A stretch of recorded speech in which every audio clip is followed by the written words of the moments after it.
Buenos días amigos, buenas tardes o buenas noches, dependiendo de cuándo y dónde nos estén escuchando. Nosotros estamos transmitiendo desde los estudios de Unión Radio Web, desde Caracas, Venezuela. Un placer estar con ustedes de nuevo y acompañándonos en su podcast Parte Médico, video podcast que traemos para ustedes con capítulos que guindamos en YouTube toda la semana. Recordarles que estamos en la plataforma inicial de YouTube, pero también estamos en Spotify y Apple Music. En cualquiera de los buscadores pueden colocar allí en los buscadores de esas redes Julio Castro Parte Médico y pueden poner una palabra clave de lo que están buscando específicamente y les sale cada uno de nuestros programas. Recordarles nuestras señas, @mundourweb, @Julio Castro M, y también recordarle que a través de el compartir, que es la flecha que va hacia aquel lado, lo pueden copiar el link y eso lo pueden distribuir a través de sus redes sociales, le pueden dar a me gusta, pueden suscribirse a través de la campanita y la suscripción funciona para toda la programación de Unión Radio Web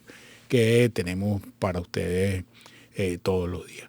Bueno amigos, traemos un tema, quizás no es un tema que a la comunidad general le suene frecuente, pero cuando suena habitualmente produce mucha angustia familiar y mucha alarma, y vamos a hablar de meningitis, ¿ok? Vamos a hablar, cuando uno oye esa palabra le da un poco de escalofrío, la mayoría de la gente se asusta un poco y por supuesto con razón, pero es importante y yo quería traer esto para ustedes para que tengan un poco de qué significa cuando los médicos hablamos de la palabra meningitis y cuáles son las implicaciones que eso tiene para cada uno de nosotros.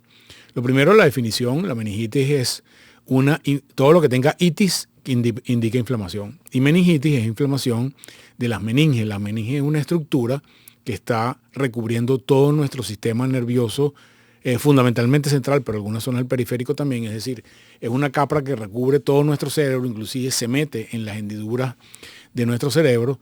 Tiene la consistencia de el ollejo o la parte superficial de la cebolla, por ejemplo, es una membrana muy, muy pequeñita que recubre todo nuestro cerebro.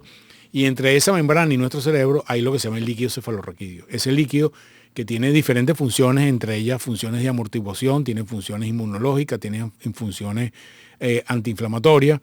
Es lo que permite tener esa interfase entre la meninge y nuestro cerebro. Ahí hay ese líquido cefalorraquídeo. Entonces, cuando hablamos de meningitis, quiere decir que por alguna razón, vamos a hablar cuáles son esas razones más adelante, se produce una inflamación de ese tejido o de esa estructura. Y esas infecciones o esas inflamaciones, porque no solamente infecciones, pueden producirse por diferentes razones. La primera razón, que es la más frecuente, son razones infecciosas. Y dentro de las razones infecciosas hay una lista medianamente larga de patógenos que pueden producir las bacterias, pueden producir inflamación de la meningitis. Los virus pueden producir infección de las meninges. Los hongos pueden producir infecciones de las meninges y también los parásitos pueden producir infecciones de las meninges. Casi cada uno de los grupos de los elementos biológicos que pueden atacar al ser humano pueden producir inflamación de las meninges. ¿Cómo las diferenciamos? Bueno, en realidad la única forma de nosotros saber qué está produciendo la inflamación de las meninges es a través de un examen que se llama el examen del líquido cefalorraquídeo. Ese líquido que yo les dije recubre todo el cerebro y buena parte de nuestra médula espinal. Nosotros accedemos ahí a través de un procedimiento que se llama la punción lumbar, que es una de las cosas que más genera angustia en los pacientes, porque cuando un médico tiene la sospecha de que un paciente tiene meningitis, la siguiente consideración, después de pensar que tiene un paciente la meningitis, es pensar en hacer una punción lumbar. La punción lumbar y su variedad, se usa muy pocas veces, pero existe también, que es la punción cisternal, es meter una aguja atravesando la piel y llegando hacia ese espacio subaracnoideo que está debajo de la meninge, le sacar el líquido cefalorraquídeo y estudiar ese líquido cefalorraquídeo. Ese líquido cefalorraquídeo es el único que nos da la capacidad de evaluar que hay una inflamación o una infección de las meninges. Lamentablemente, los estudios de imágenes como las tomografías y la resonancia magnética nuclear, si bien pueden dar a unas imágenes sugestivas o algunas imágenes que eventualmente pueden sugerir que las meninges están inflamadas, no son definitivos. El examen definitivo para diagnóstico de meningitis es el estudio del líquido cefalorraquídeo. Y vamos con los síntomas primero. Y en general no son no hay un síntoma característico o que sea específico de la meningitis, pero el síntoma cardinal es un dolor de cabeza. Es un dolor de cabeza particularmente fuerte, es un dolor de cabeza particularmente raro, es un dolor de cabeza que a veces está acompañado de náuseas, es una sensación como que te están apretando la cabeza con un martillo, con un tornillo muy fuertemente, y la mayoría de la gente lo refiere como el peor dolor de cabeza que ha estado en su vida. Entonces, cuando llegamos a un paciente que nos llega a la emergencia, nos llega a un consultorio y en el caso de los adultos le preguntamos y el motivo de consulta es dolor de cabeza y yo le pregunto, ¿es el peor dolor de cabeza que te ha hecho en tu vida? Y les digo, antes de hacer esta pregunta, depende de la respuesta que me diga, vamos a hacer unos procedimientos o no vamos a hacer unos procedimientos. Si el paciente me dice que es el peor dolor de cabeza que ha tenido en su vida y esta es una persona que no sufre de migrañas, por ejemplo, que no tiene dolores de cabeza severos frecuentes, y me responde que sí, la siguiente consideración que le tengo que decir es que tengo que hacer una punción lumbar. Es decir, tengo que sacar líquido cefalorraquídeo para hacer el diagnóstico de la meningitis. Es la única forma, es un diagnóstico rápido, es un diagnóstico seguro, es un procedimiento con muy pocas complicaciones. Tiene casi tan pocas complicaciones como agarrarle una muestra de sangre a un paciente, pero hay todo un tabú en el mundo nuestro de que la punción lumbar es un fenómeno particularmente peligroso y la verdad no lo es. En manos experimentadas es un procedimiento muy seguro que tiene muy poco dolor además, y además eso casi que inmediatamente produce alivio de los síntomas del dolor de cabeza.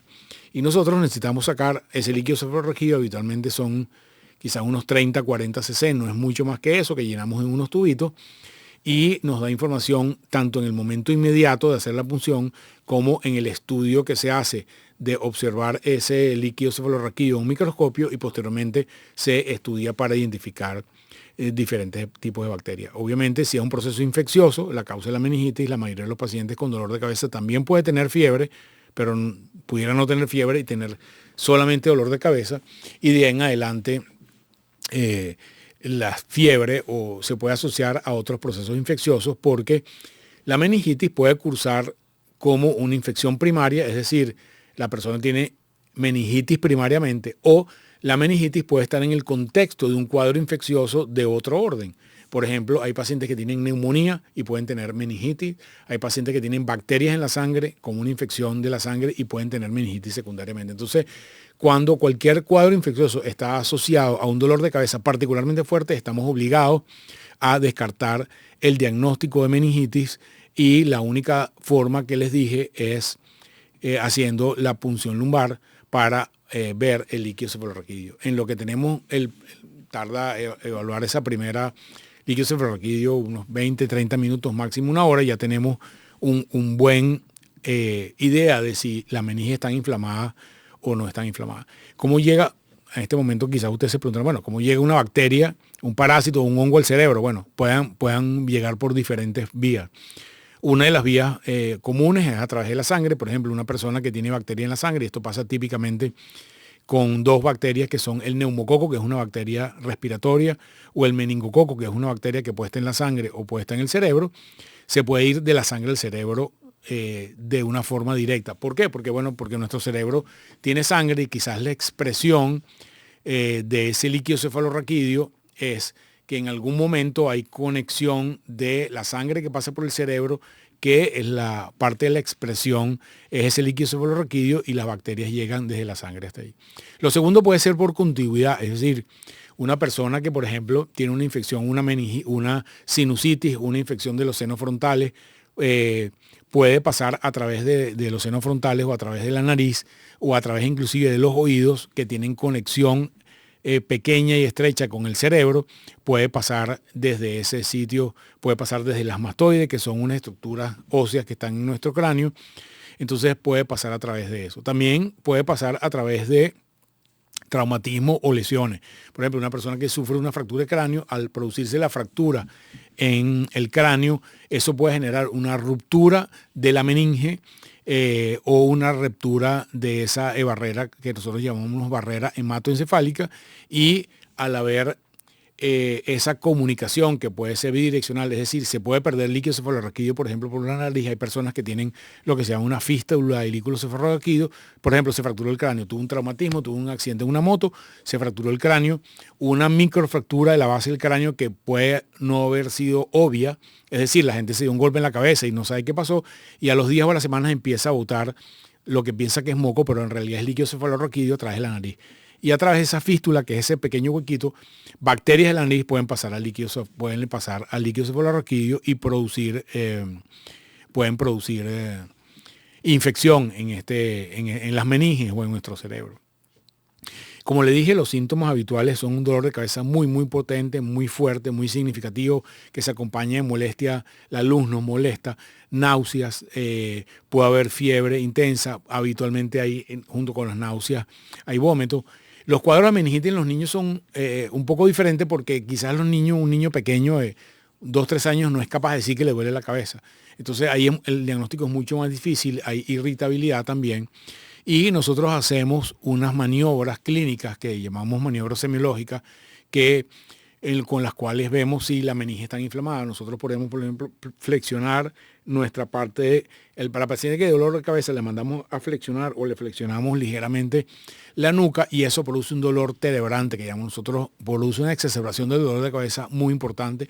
También levantamos los pies y ¿qué hacemos con esta maniobra? Estiramos la meninges, ¿okay?, a nivel de nuestra columna vertebral y al estar inflamada puede producir una exacerbación del dolor de cabeza. Son unas maniobras que hacemos al lado del paciente. En algunos pacientes está positiva, en algunos pacientes está negativa. Por ejemplo, alteración de las pupilas. Cuando examinamos a estos pacientes también es un signo de que la meninge está inflamada.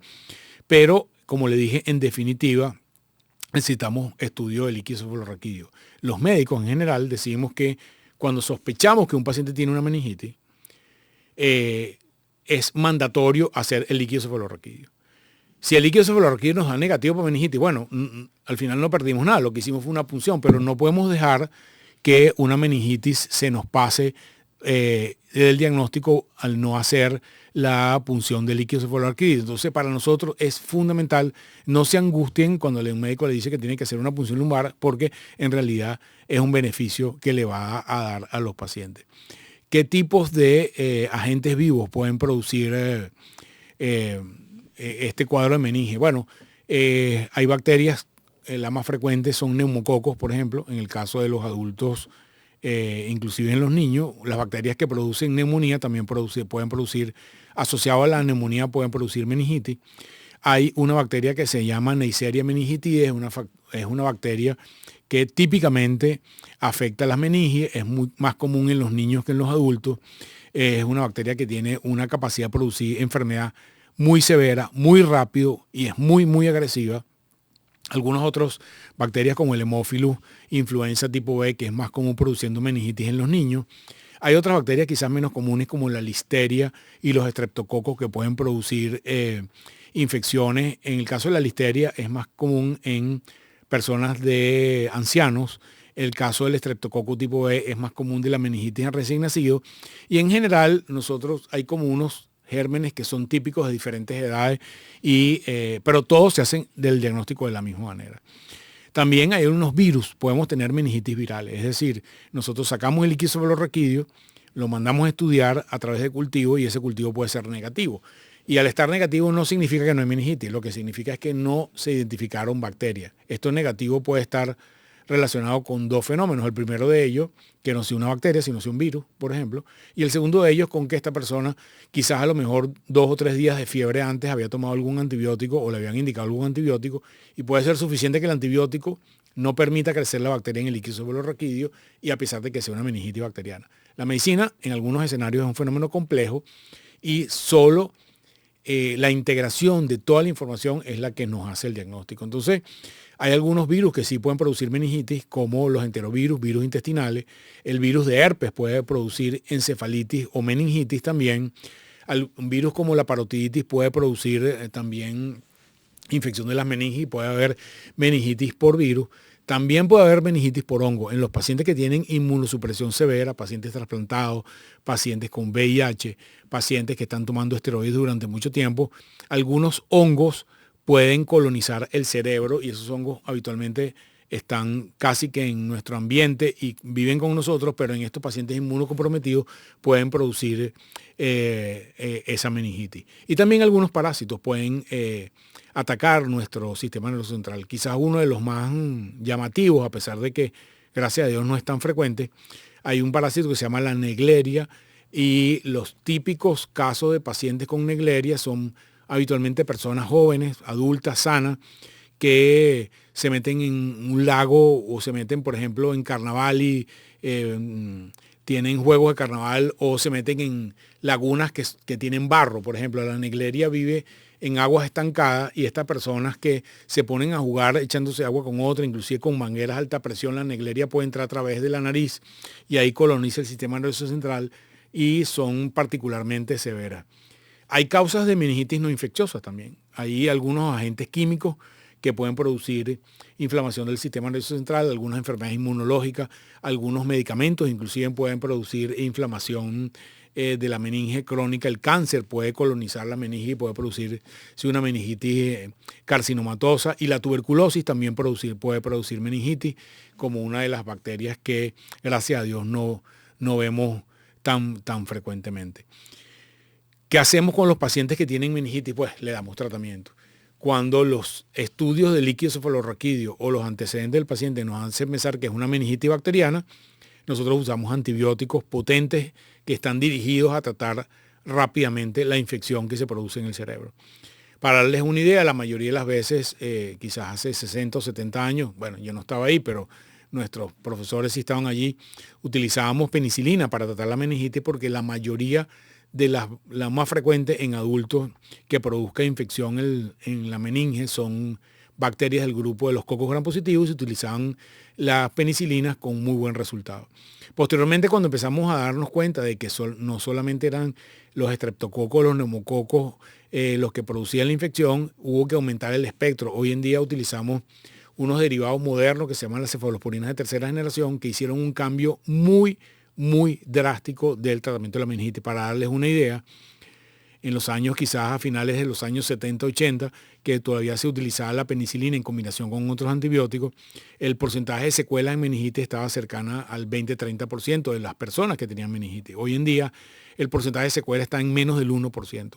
La potencia de los antibióticos que tenemos hoy en día, que inclusive hay trabajos que indican que con una sola dosis el antibiótico es capaz de matar todas las bacterias en el líquido cefalorraquídeo, han hecho un cambio sustantivo en el tratamiento de la meningitis. Hoy en día casi no vemos complicaciones de largo plazo por la meningitis, sobre todo cuando hacemos el diagnóstico temprano. Entonces usamos antibióticos cuando tenemos la sospecha o la evidencia de la que meningitis es bacteriana. En el caso de que la meningitis sea viral, solamente hay un solo antiviral que se utiliza, que es el aciclovir, para pacientes que tienen meningitis por herpes. Lamentablemente contra los virus no tenemos muchas herramientas, solamente tenemos hoy en día algunas pocas. Una de ellas es la aciclovir para el tratamiento de la meningitis por herpes, y se utiliza cuando hay alguna sospecha que el paciente puede tener una meningitis por herpes. Para la mayoría de los otros virus, por ejemplo enterovirus, el aciclovir lamentablemente no funciona. Cuando identificamos algún hongo, tenemos que utilizar antifúngicos, ya es un capítulo mucho más complejo, antifúngicos especiales o antihongos especiales contra el hongo que nosotros identificamos. Y quizás uno de los elementos que yo quiero compartir con ustedes es qué cosas pueden parecer meningitis que no son, o que se parecen pero no son. La primera de ellas es encefalitis. Puede ser que tengamos inflamado el cerebro y no tengamos inflamada la meninge. Es decir, una persona puede tener inflamación cerebral y el líquido cefalorraquídeo ser normal. Y ese diagnóstico es un diagnóstico complejo que implica la integración de las imágenes, la condición clínica del paciente, etcétera, etcétera. Las causas de las encefalitis son más o menos las mismas que la de la meningitis, pero cambian las proporciones de las bacterias en diferentes edades de la vida. Otra de las cosas que pueden ser son los abscesos cerebrales, que son infecciones supurativas del sistema nervioso, es decir, no se produce la inflamación de la meninge como tal, como un elemento primario, sino se produce un absceso en el cerebro. Ese absceso puede tener una irradiación hacia la meninge, entonces puedes tener absceso cerebral con meningitis o absceso cerebral sin meningitis, y el diagnóstico requiere tanto estudios de imágenes como el líquido cefalorraquídeo. Las migrañas muy severas pueden imitar los síntomas de de la meningitis, y los pacientes que tienen migrañas severas y hacen repeticiones, algunos de ellos les terminamos haciendo punción lumbar porque pensamos que la meningitis puede ser uno de los diagnósticos. Y algunas otras cosas, como la hipertensión del cerebro, que llaman hipertensión endocranial por diferentes razones, que produce también un dolor de cabeza muy, muy importante, que es el síntoma, el cardinal en el diagnóstico de meningitis, puede indicarnos que este paciente puede tener meningitis o alguna de los diagnósticos que llamamos diagnósticos diferenciales. Podemos prevenir las meningitis. Bueno, hay algunas vacunas que son capaces de disminuir la capacidad de meningitis. La primera de ellas, la mayoría de los venezolanos la tenemos, que es la BCG, la vacuna contra la tuberculosis que nos ponen habitualmente al mes de nacido, nos protege casi siempre de una variedad particularmente mortal de la tuberculosis meningia. Entonces, una de ellas. La segunda, hay vacunas como por ejemplo la vacuna de meningococo. Hay varios tipos de meningococo, es como complicado explicarles eso ahorita, y la vacuna de la meningitis para meningococo solamente protege contra alguno de los serotipos de meningitis, no contra todo. Y quizás no es una vacuna que se utilice universalmente, porque los meningococos, la meningitis por meningococo se producen en brotes, en clúster, a diferencia de otras enfermedades como por ejemplo la neumonía por neumococo, que sí se produce más extensamente. La vacuna de neumococo tiene un grado de protección relativamente modesta contra la meningitis, pero la vacuna del Haemophilus influenza sí tiene una protección importante contra la meningitis, contra Haemophilus influenza. Entonces, hay algunas vacunas que nos protegen contra algunos de los agentes de la meningitis, pero hay otras contra las cuales no tenemos. Otro de los elementos que utilizamos es prevención, lo que llamamos profilaxis secundaria. Es decir, cuando, por ejemplo, es muy traumático cuando se produce un caso de meningitis por meningococo en un colegio, por ejemplo, en un niño de un salón, los compañeritos de ese niño que tiene una meningitis por meningococo exclusivamente, no pasa con los otros gérmenes. Por ejemplo, si es una meningitis por neumococo, los compañeritos no tienen que usar antibióticos, pero hay la indicación de meningitis por meningococo cuando se produce en un salón. En sus compañeritos de clase que están cercanos a él deben utilizar antibióticos preventivos para evitar que se produzca un brote de meningitis por meningococo, y su médico, en el caso de los niños pediatras, en el caso de los adultos internistas o infectólogos, es quien tiene que decirle cuál es la pauta de tratamiento para estas personas. Cuando se produce un cuadro de meningitis meningocócica, por ejemplo, en un cuartel, en una cárcel, en un convento, también las personas que están en contacto directo con las personas que tuvo meningitis por meningococo deben recibir antibióticos, y su personal médico es quien debe decirle qué tipo de antibiótico. Entonces, estas son medidas que podemos utilizar para prevenir la meningitis por meningococo. El daño que puede producir de una meningitis no tratada, como les dije anteriormente, era más común, hoy en día es extremadamente raro.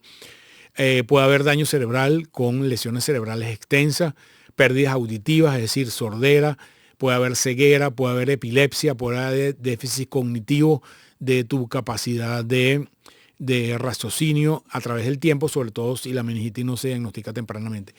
La meningitis es una de las enfermedades en las cuales entre el tiempo que se produce el primer cuadro, el primer síntoma, que es el dolor de cabeza, y el tiempo en el cual indicamos la primera dosis del antibiótico es más crítico. En la medida que ese tiempo sea más corto, nosotros tenemos mayor probabilidad de que no haya secuela. En la medida que ese diagnóstico se retrasa, pasa 1, 2 o 3 días, el porcentaje de complicaciones aumenta de una manera importante. Entonces, la moraleja es para los médicos, es que una vez que yo pienso en la posibilidad de meningitis, tengo que hacer el diagnóstico muy rápidamente y poner el tratamiento muy rápidamente. Esos son elementos centrales. En algunos casos, lamentablemente, en el caso sobre todo de meningitis meningocócica o meningitis por neumococo, puede producirse cuadros de septicemia muy severos. Hemos visto por ahí, probablemente lo han visto ustedes en TikTok y en algunas de las redes sociales, personas que se le necrosan las manos, se le necrosan las piernas y tienen que terminar amputados. Lamentablemente es un cuadro particularmente aparatoso, es muy, muy infrecuente, es muy, muy raro, pero eventualmente puede pasar. Y es un cuadro que aún a pesar de la instalación de antibióticos temprano, son cuadros particularmente severos, incapacitantes o debilitantes. Como le dije, gracias a Dios es muy frecuente, pero es algo que los médicos tenemos que estar muy ojo visor, porque en lo que vemos los síntomas que pueden estar asociados a estas condiciones, tenemos que actuar en cuestión de minutos para evitar las complicaciones en el paciente. Bueno amigos, hemos hablado extensamente de meningitis, esperamos que ustedes tengan la información un poco más clara, sepa cuáles son los elementos centrales para la parte del diagnóstico, que fundamentalmente está relacionado con la aparición de un dolor de cabeza particularmente fuerte, y que sus médicos hagan el diagnóstico temprano e instauren el tratamiento muy tempranamente. Solo me queda despedirme de ustedes recordándoles nuestras señas, @mundourweb, @JulioCastroM en cada una de las plataformas de redes sociales. Decirle que pueden compartir este contenido a través de sus redes sociales y pueden seguirnos a través de la campanita suscribiéndose al YouTube o pueden hacernos comentarios en el chat en vivo. Se les quiere mucho, nos vemos en una próxima oportunidad y recordarles que todas las semanas montamos contenido nuevo para ustedes. Hasta luego, se les quiere mucho.